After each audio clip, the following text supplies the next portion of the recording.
Hello, my dear listeners. This is Miriam Joku, your host at the Overcoming Your Story podcast. This is episode 24, and I'm interviewing Petrona Joseph from Montreal. She's releasing her book that comes out September 7th. It's called Stigmatized, Breaking the Silence and Demystifying Mental Illness. It's a powerful conversation that I hope you will enjoy. Just a trigger warning, there's a brief mention of suicide in the episode.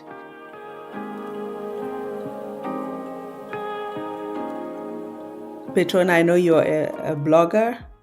I think a journalist. You do many things. Let me let you introduce yourself in your own words. Well, just to make it very, very simple for everyone, I'm a writer, so I write. I've been writing for 9 years. I have my own blog. But previously, I worked in the car business, and that was my first love, luxury vehicles. And then the car business, if you know anything about it, it's very unstable. So that's when I decided to venture into something different, which was blogging. And so blogging opened up a different door for me. It opened up the doors for me to go on TV, for me to sit on various juries, for example, judging film festivals, and just a lot of opportunities.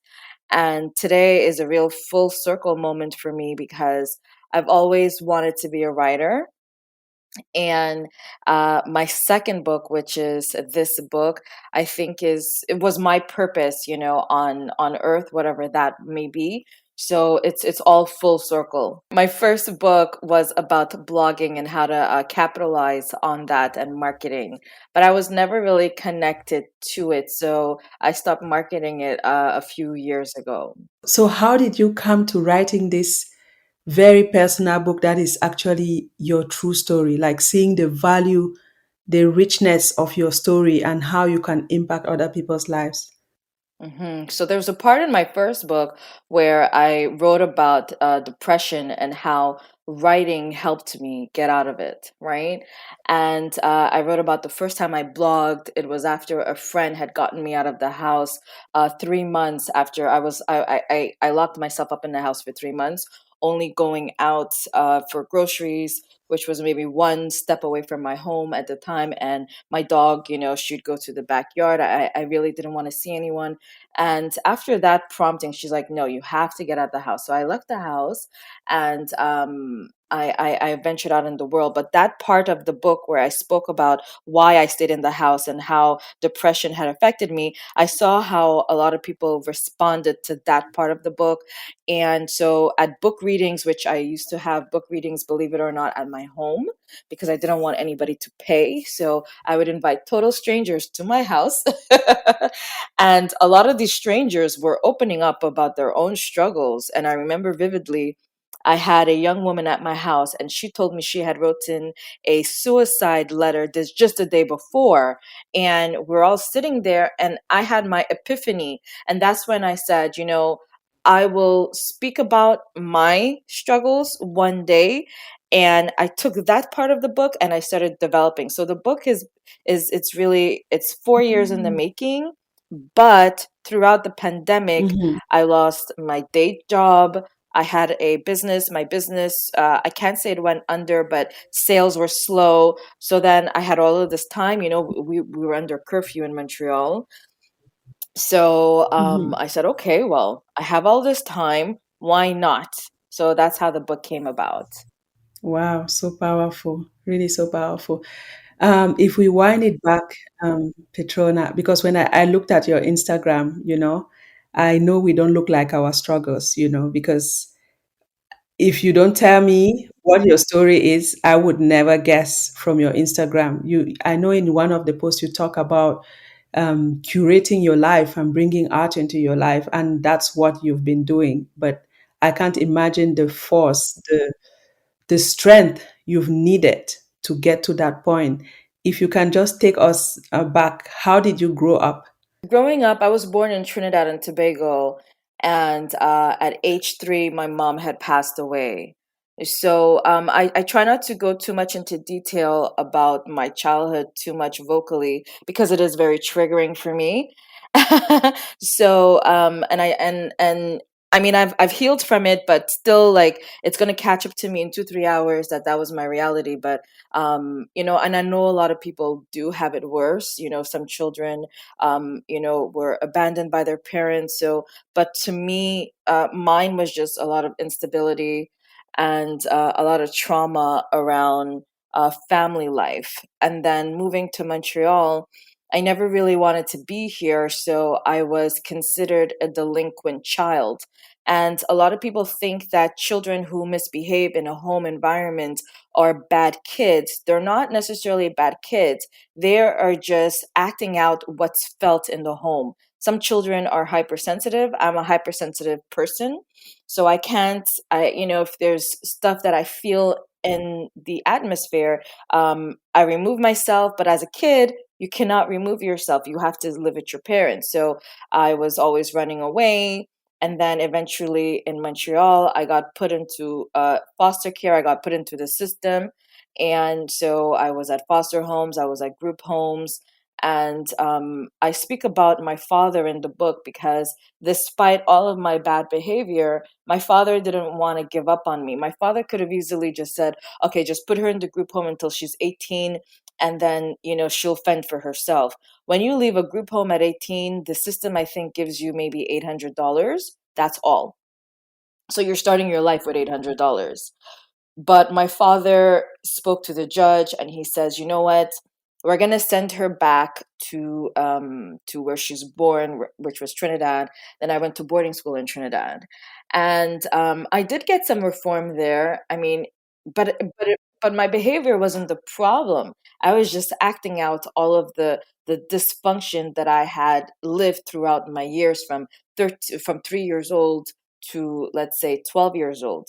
And I speak about my stepmother in the book, which, if a child is growing up in an environment where an adult does not like them, especially as women, if you're growing up and you have a stepmother or caretaker that does not like you, you then develop, feelings of not liking yourself because, this person is supposed to take care of you, and this person's telling you every day, you're stupid, you're ugly, you're this, you're that. So my behavioral issues, I think, or mostly stemmed from, a lot of the abuse, which I speak about in the book. But at the time, I didn't realize it was emotional abuse. If it wasn't for my father sending me to that boarding school and always taking me back every time I ran away from home, I would have been on the streets. I definitely would have been on the streets. They say with trauma, if there's someone like that, a figure who can reach out, like extend help and support to the child going through it, it can make a difference. And your father definitely made a difference in your life. Yes, Um, he did. I totally see what you mean when you say a caregiver doesn't like you and you feel it as a child. It's a very hopeless place, Mm-hmm. helpless place to be in. So, how did you transform? I know you went to university, you speak several languages, Mm-hmm. you studied linguistics. So, how did that come about from that rebellious you? Which it's true. My last guest on the podcast is a man, and he was saying the same thing, that when a child is acting out, we Mm-hmm. have to pay attention because most of the time we just label the child a bad child. There are no bad children. It's the emotional pain they feel that they are acting out. So Mm-hmm. Yes, where exactly. is the problem? Yeah, Mm-hmm. there's no bad child.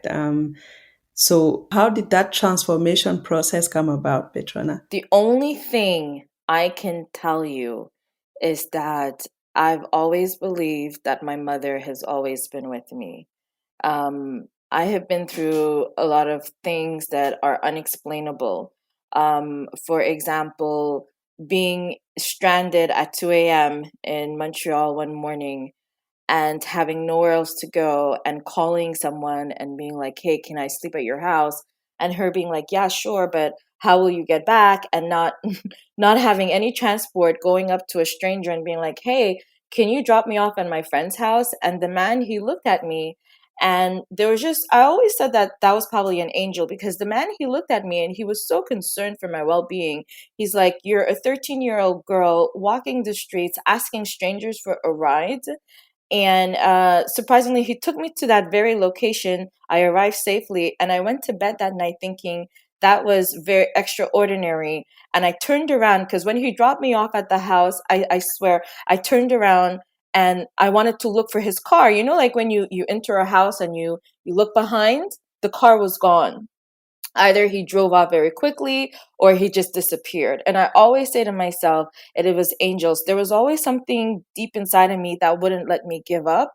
Resilience, a lot of prayer, and I had a lot of people praying for me. In the book, I speak about Sister Esther Basten, who, she was very adamant about praying, praying, praying. Even as an adult, going to classes and just maintaining some form of regularity in my studies, it was supernatural. That's all I can tell you. It really was supernatural. Amazing, amazing. And did you feel comfortable at the time of your studies letting anyone know about your story? Because I remember in my time when I was studying, it was I just went to such great lengths to hide my story from everyone because no one's story looked like mine. So I was like, no, no. No, for me, no one knew. No one would have imagined. I mean, I was the life of the party. Um, but people started suspecting because when the life of the party no longer is answering her phone, I used to get people calling me, hey, we're right down. I used to live close to Saint Laurent Boulevard, where like the two biggest clubs were. And so if somebody was going to any of these clubs, they would say, hey, Petrona, come meet me. Meanwhile, I'm in my bed, catatonic, crying, wishing I was dead, and my friends are calling me to go party with them. So the next day, if they message me back, I would say, "Oh, I'm so sorry. I was so tired." People started looking. I speak about that in the book around when I was like in my 20s. People would start distancing themselves from me. They couldn't tell what it was, right? Because my behavior started becoming a little bit more different. So I transformed from being the life of the party to someone who was very flaky. And you could feel my depression, but you couldn't see it. And then around that time too, I was very heavily involved in witchcraft, because I speak about that part in the book where I thought I was cursed. So I was always very like, mystical, thinking that that would be helping me. But, there's a lot of people like me, but they're just afraid to talk about it. They're just afraid. They're afraid of being ostracized. People are afraid of the stigma of mental health. What are the main ones you've seen around mental health in our community? Well, the number famous one is definitely Black people don't get mental illness. So that's a white person's disease. I talk about that when I do speak. Also, we're perceived, especially as Black women, we are the caretakers of society. So we are the ones that take care of other people. I don't know in your life, but for many of us, we're the ones that people are like, oh, I can go see her. But then when you tell them, I'm going through something, a lot of the times people will used to tell me, well, I'm not even worried about you. It's like, but I'm telling you, I'm going through this. I'm hurting. Oh, I'm not worried about you. You'll be fine. Because we're perceived in society as being the women, the independent women that don't need anybody, but it's not true. And the third thing that I find really discomforting in the Black community is that we discourage each other from taking medication. So I speak about the church and how I was going to church thinking that, I was in sin and I needed to pray an hour and a half every day just so I don't get afflicted by anxiety, which was told to me that it was a demonic attack. Okay. So every time I have a panic attack, imagine you're thinking that the demons are afflicting you. So you need to pray more. Meanwhile, I needed medication, right? And that was something that was discouraged. You don't need medication. You can drink green tea and pray to God, right? So these are the three things, and we need to do better because antidepressants do help, right? Antidepressants do help. Antidepressants will sometimes balance a person out. I've been taking antidepressants 8 years. This is my first year without antidepressants, and I could still feel that they have done tremendously for me, because I have more days where I'm stable, I'm normal, like today is a normal day. Yesterday was not a normal day, right? The day before that was a normal day. But then my abnormal days were, I know the mania is gone and I am, in bed. Those used to last 7 days. Now they may last, it may be a half day. The most it would be is 2 days, right? I did have an episode while I was writing the book in Ontario where it lasted 5 days. And I allowed myself, because I was, in a different setting. So I did allow myself to rest. I allowed myself to only do what I could do, right? But normally I would have, like, beaten myself up. I'm a strong Black woman. I shouldn't be like this. I gotta work. I gotta sweep. We're always cleaning. I gotta find something to clean, Oh like, my goodness, that hits home. Ah, ah, right? yeah, So, we need to do better. We need to do better. We need to listen to Black women and men, Black men. We need to acknowledge people's feelings. We have to let people know that they're seen and heard and acknowledged. Just that alone can regulate somebody's nervous system and make them feel better. But if you, oh no, you're fine. You have nothing to worry about. When I was growing up, I had to tote water. This is what we hear in Trinidadians. When I was growing up, I had to wake up at 5, go down to the river, tote the water, bring it back up, go to school, walk a half a mile.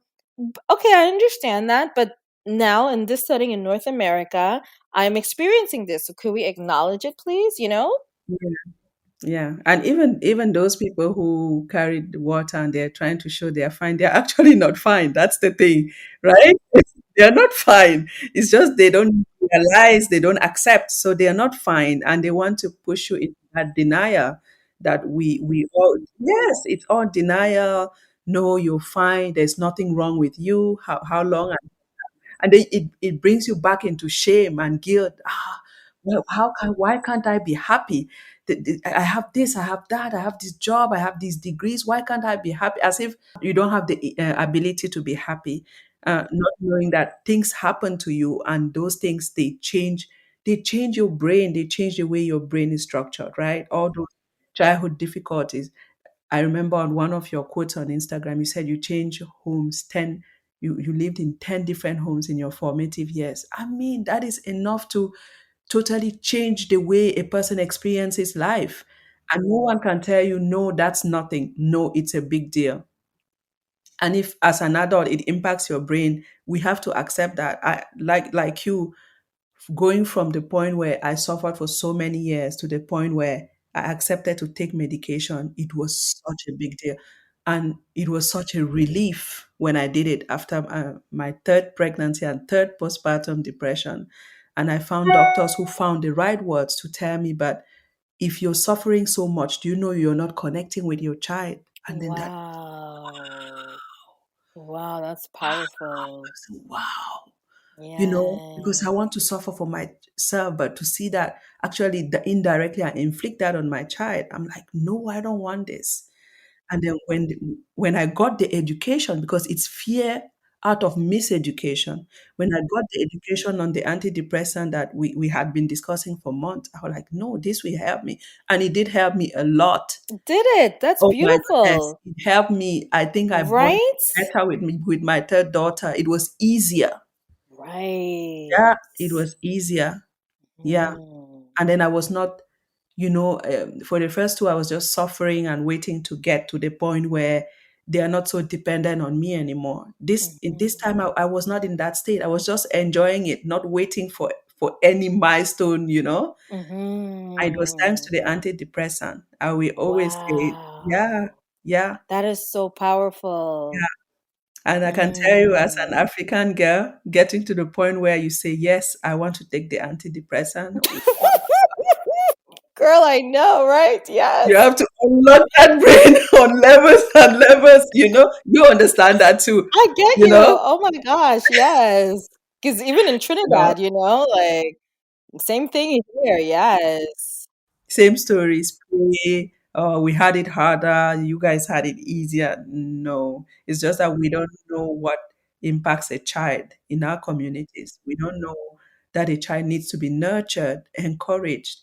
Affirmative words, not you're stupid, you're this, and a child doesn't have that, and it impacts the person they become as an adult.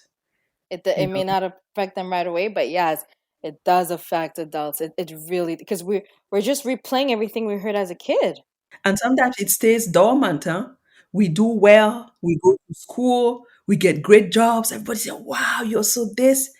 And then at one point in the transition period, things just come up because they haven't been dealt with. They've just been pushed away, right? They just come up again. And then now we have to deal with them to be able to move forward. How has your book been received around you by people who know you or don't know you? So I have one person who's read my book thus far, and when because I'm if you know me, I'm not one of these people that is after numbers or that's after I want to be. I said to myself, if one person reads the book and the book is well received by one person, to go get help, because the whole point of me writing the book as well is so that people could understand, for example, antidepressants. I write my experience on antidepressants and how it helped me, but I also wrote the negative, the downside of it. So if somebody could read that and it's like, okay, you know what? Let me go and finally, because some of us, we have antidepressants in our cabinets that have been there and we refuse to take them because it shows that we're weak, right? So that one person can just be like, you know what? Let me try that antidepressants. Let me call my doctor and see if I could. So when I because obviously there has to be some kind of marketing, which I'm totally against. I may have been an influencer at the time, but I'm not like a marketing person, but I had to market the book, right?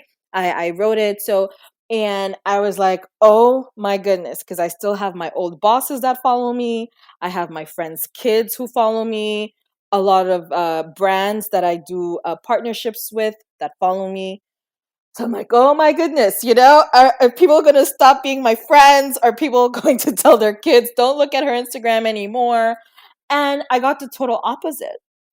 I remember logging back on Facebook, because my family is also on Facebook. So I was like, okay, let me just see if my family is saying anything.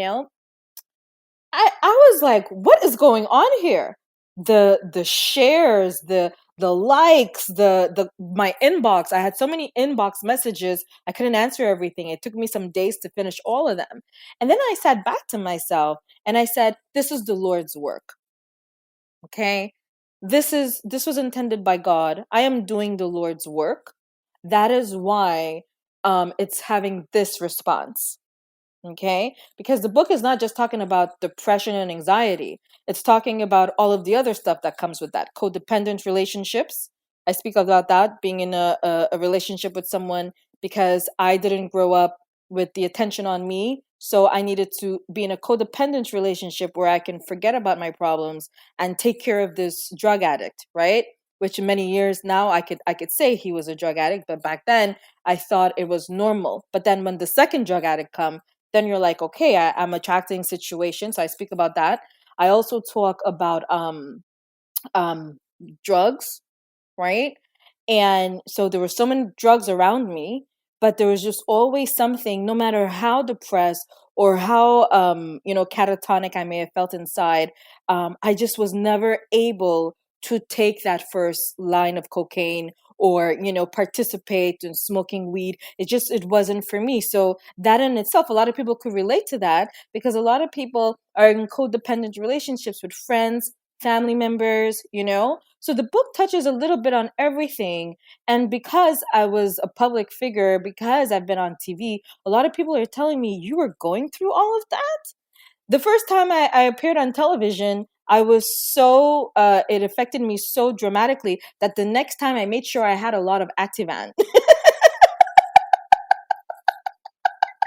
So the next time my second television appearance, you see me, I'm like, woo, woo. It's because I was on my pills, Mhm. Yeah, trying to manage all that anxiety and right?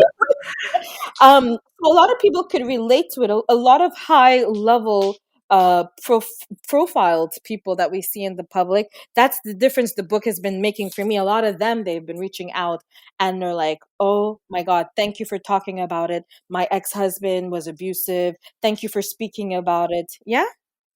Yeah.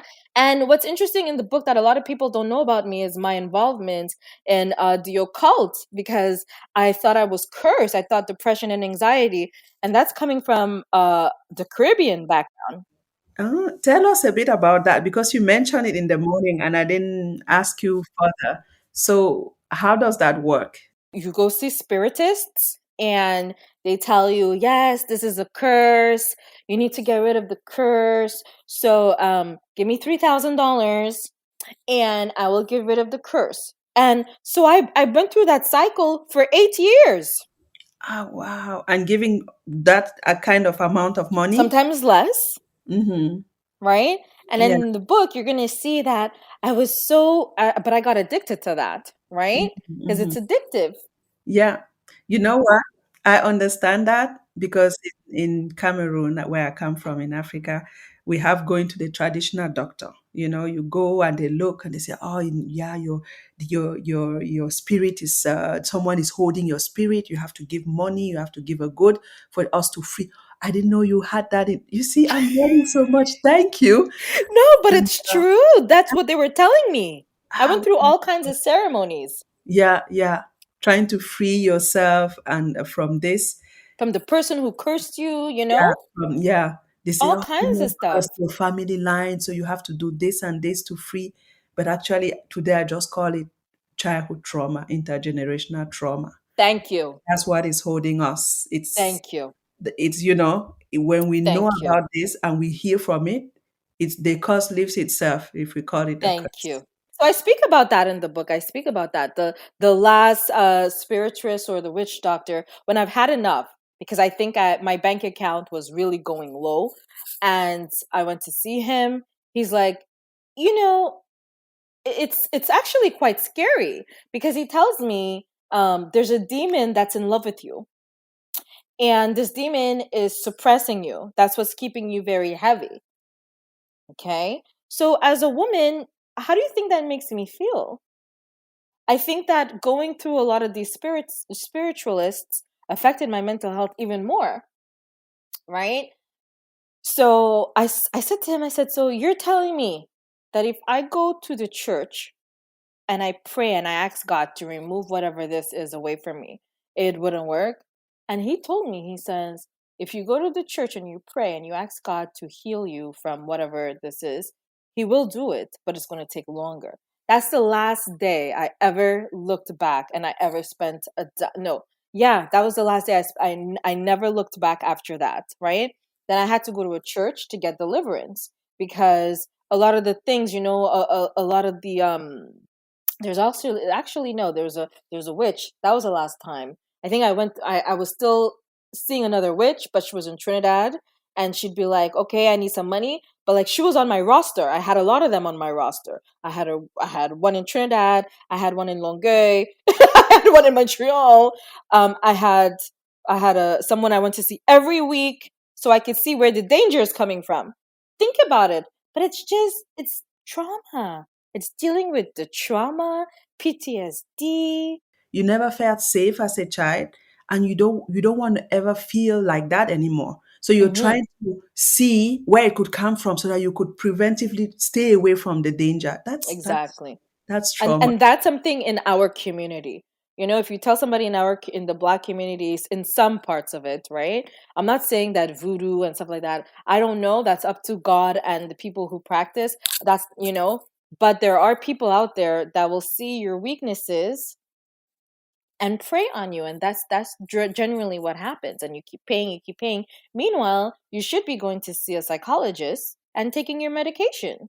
Because if you have depression or anxiety, it's not an attack of the demon. It's just that your brain is wired differently, and it has been shown in studies that a child who is not safe, is not nurtured, is not protected, is not loved, and when it's severe and lasts for too long, the brain develops in a very different way. And it can come back, in adulthood to haunt us. So then people start saying, I remember, why are you not happy? You have these degrees, you should be happy, but you're not. And then you feel so much guilt and shame. But why am I not happy? I should be happy. Why am I still not happy? I thought when I will reach this milestone, it will be it. I will feel fulfilled like somebody, and it's not happening. What's wrong with me, right? And at the end, nothing is wrong with us. It's just the trauma. I didn't know that about Trinidad. That Yes, we have that, that very predominant in the West Indies, in yeah, the wow. Caribbean. And Yeah. it's also very conflicting, right? Going to see these spiritists and then the church, because it's those are, even for the mental health, it's not easy to manage, because you see you see what I mean. You see the spiritist who says this, and then you, with the guilt again and shame, you go back to the church. It's heavy to Very carry. confusing. And then when you go to the church, you're thinking that the church, they're there to help you. And so when you tell someone in the church, "Oh, I'm depressed," they you got to pray. But then also when you tell them that, "Oh, I've been in the occult for 80 years," then they're like, "Ooh." Then they're afraid of you. Yeah, When they're afraid, it's weird, and then they're afraid to associate with you because you used to hang with witches. You understand what I'm saying? And yeah, then you're like, well, where can I find help then? yeah, yeah. If everybody You is know? rejecting you in I that, believe that God heard my prayers because I used to go to the Oratoire Saint Joseph and just sit there. I used to go to Oratoire and just sit, pray, God, please help me. Like over and over again, God, please help me. I don't know what this is. Please help me. Please help me. And he heard me. I tell you, he heard me. So that the one of the last spirituals that I saw, he was right. It took a while. It took but when I took my first antidepressant, that's when I knew God had heard me because I needed that antidepressant. yeah, I yeah, needed it. yeah. And all of a sudden, the demons were gone, right? Yeah, it resets your brain. All of a sudden, you're in the present. You're not, all over in Right? your brain. You're Yeah. here. You can feel your feelings. You Mm-hmm. don't feel as if something will attack you. And you don't have intrusive thoughts. Um, so I talk about a suicide, right, in the book. So I talk about so suicidal thoughts were very persistent even while I'm not on medication right now. I have to be very vigilant because that's also a part of my illness, right? It's just a reoccurring, but then when it happens now I'm like, okay, that's not a demonic thought. That's an intrusion. That's a thought that's intruding my mind. And so now I know the tools. Okay, let me self manage this and let me get out of this, right? So we need to be teaching the tools. Just before I went to Ontario, we had a few suicides in the Black community right here in Montreal. So just that alone is telling you something, that people are really suffering in silence, because for you to you know not know where to go or where to get help, you know what I mean, you feel so alone. You feel hopeless. I've called the suicide hotline, I remember. And I remember calling, and the guy, I don't know how he did it, but just that conversation alone, I hung up the phone and I was like, okay, so I'm not going to commit suicide. Oh, that's amazing. Because we feel alone. It's the isolation. But reaching out, I tell people, if you're suicidal, don't call a friend. Do not call a friend. Okay? Do call the suicide hotline. They are trained, they are equipped, right? And sometimes just that alone is able to regulate you back to, where you're at. Yeah, because people want the pain taken away. They don't want to actually die. They just want to stop the suffering. And it's true that if you talk to the right person who has the right training, it could actually, as you said, regulate you and bring you back to the present. Yes. Don't call the police. Don't call the cops. That's very important. Do not, if you're feeling suicidal, do not call the police. You can possibly call an ambulance, but call the suicide. In the back of my book, I give the list of all the resources, all the suicide hotlines. Cut it out of the book. Put it on your fridge. These are the resources you can call. I give for Montreal and New York, but you can just look it up online. Yeah, that's amazing. Yeah, so that people know where to go in case of crisis. That's really necessary because with so much shame around trauma, people don't feel comfortable talking about it, but it doesn't mean they're not suffering from it on a daily basis. I know you went to a different city to write your book, so you decided to go to Waterloo. Yes. Thank you, Instagram, for all the information. Yeah, so you went to Waterloo and you spent some time just focusing on writing your book. That's where I finished the book. I wouldn't have been able to finish it in Montreal. I wouldn't have Mm, been able to. I woke yeah, up one day, I'm like, okay, time to go. And it was God. That's why I know this is the Lord's work. You know, it was God. I applied for an apartment, got it, didn't even know where it really was. I thought Waterloo was in Toronto. I thought it was. So I'm like, I'm going to Toronto. And then, funny. and then the girl was like, no, this is Waterloo. I'm like, water where? You know? And then I researched it. So I'm like, okay, it's an hour away from Toronto. So I'm thinking it's the suburbs. I get there. I remember being so scared, and I don't really do high rises. It was because I'm afraid of heights and stuff. It's in the tallest building. It's in a high rise. I'm like, what did I get myself into? And then I go there thinking I'm going to be partying every 2 nights and I'm going to be, having all these fancy dinners. I'm going to meet all these other bloggers. It didn't go the way I was expecting it. It actually happened where I spent a lot of time alone and I was resting a lot.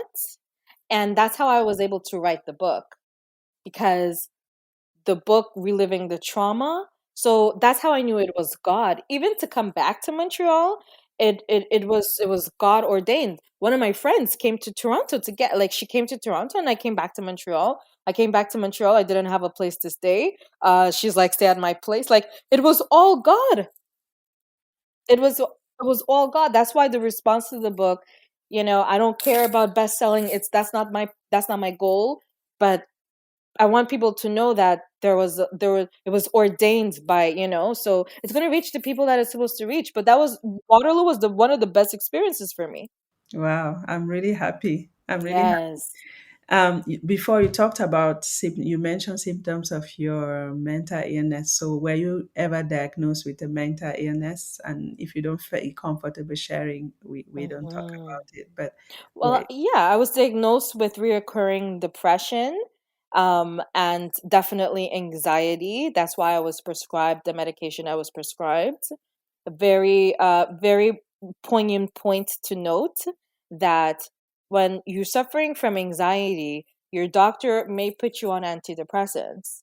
So when I was like, okay, you need to give me something, I can't take Ativan every day. When he was telling me he was putting me on antidepressants, I was still in denial. I was like, oh no, I'm not depressed. I just need it for the anxiety. And he's looking at me like, I've been telling you, you've been depressed for a long time and you have, so I went through it with my family doctor who has been following me since I've been a child. And so that's how I went the route. But also, when you're working, you have an employer. Sometimes your employer, your insurance, covers a lot of your evaluations and a lot of your counseling. So I did go through that as well. So the reoccurring depression, I cannot necessarily call it bipolar, because bipolar you have a different kind of mania. I just have it's reoccurring. So it's almost like a chemical in my brain. Maybe there's not enough serotonin. So that's why I take the sertraline, right, to get the serotonin levels up. you said something that struck me, that your doctor said that you were depressed for years. Because the thing is, we don't know the signs of depression. I think many of us in the Black community, we are depressed and we don't even know. We are just so used to living with that suffering it, as you said before, being that brave Black woman pushing forward, being the dependable sister, mother, auntie, everything that we don't even know, especially when it starts early, in childhood. I remember the first day I saw a family doctor, and then I explained how I was feeling, and then he asked some questions, and then he told me, I think you've been depressed since you were a child. I never went back to him. Wow. I Oh. just couldn't. Yeah, I'm saying that. Nah. How I was so angry. How can he tell me that? How does he? That's how I felt too when my doctor first told me that. Yes. I was upset. Yeah, oh, yeah, right. I say I never went back to that family. you know? Yes. Oh, yes. No. And then when I look back now, I'm like, yeah, for certain, like since I was like 8, 9 years old, you know. But it's just that that's all you've known. So you know how to mask it, move forward, take exams, graduate, you just and then you just manage it behind closed door. What's wrong with me? Why am I feeling like this? And things like that. But you're right. Many of us, even if it shows up at one point, we don't recognize the signs of depression. We just think, oh, I'm a bit slow these days. It's hard for me to go brush my teeth. We don't come to say that actually it's a health problem. It's like breaking a limb. It's really a health problem that has to be addressed because it impacts. If you're like a mom and you're depressed, it will impact everyone around you. And most people don't even realize that they are depressed, or it takes time sometimes to see that they are anxious. There was a doctor here at the University of Ottawa. Oh, you're in Ottawa. I'm in Gatineau. Okay. Okay. I love that area. Okay. Oh, Very yeah, nice. yeah, I'm in Elma, Gatineau. So there's a Haitian professor at the University of Ottawa who, like, he does his research on the Black community, like mental health of the Black community. And he was saying that because we have such a hard time putting words to how we feel and to our mental states, it shows up in our bodies as pains, back pain, this pain, always pains everywhere, pains. But it's just all the things that we cannot voice, we cannot put words to, we cannot release. So it gets stuck inside and then it shows up in our body. Yeah, it was during the Black History Month and he did that presentation. I was just like, wow, That makes sense. That makes Yeah, sense. Oh, yeah, no, that makes sense. yeah. Yes. This podcast is for Black women like you and me. So Okay. for the Black sisters out there, what message would you like to send to them? That you are worth getting help for. You are worth it, right? Because we're unconsciously programmed to believe that, under a lot of layers that we don't deserve but we deserve to get the help for us. And also, getting help is your responsibility. It's not the responsibility of somebody else, right? You have to get healthy for you. Yeah, that's so important. Yeah. As much as I used to hate hearing that, the day I understood that the only person who will make things better for me is me, well, things changed totally. And it's okay to go see a therapist. It's okay to go to therapy. Reach out for help if you need help, right? Um, what could I wish you for your book? I wish many people will buy your book. Oh, that's People will very kind of discover your you. book. I Thank will you. post that. That's very kind of you. Really, no, I'm really very excited for you. And I thank you for having the courage to write wholly like this about your experience, even parts that that people would be scared about, but it's so educational because I think for you too, it brings you freedom not to have to, hide parts. I used to be like, no, wait, what did I stare hiking? Let me think. Oh, let me rewind. No, now it's just, I'm just here now. So what are we It is talking what it about? is. Yeah. I love it. When you get to that, there's a level of peace, right? Mm-hmm. Mm-hmm. You get what you see, and that's it. We're not gonna go try to look smart. No, Mm. that's it. That's it, honey. Yeah. Oh, and it's amazing to get to that. And I wish many of us we get to that level of acceptance of ourselves and Mm. really, as you said, that we are worthy of being well. Yeah. Mm-hmm. Yeah. So lots of success to your book. Thank you. I receive it. Thank you very much. I receive it. Yeah, I can't wait for my Mm. copy to come tomorrow. Oh my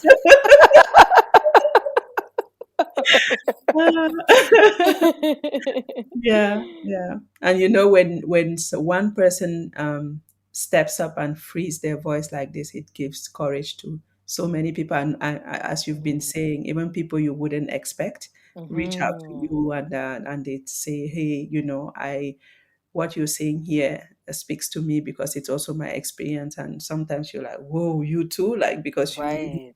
yeah, and Mm. it takes the bravery of Petrona to get Well, there. thank you.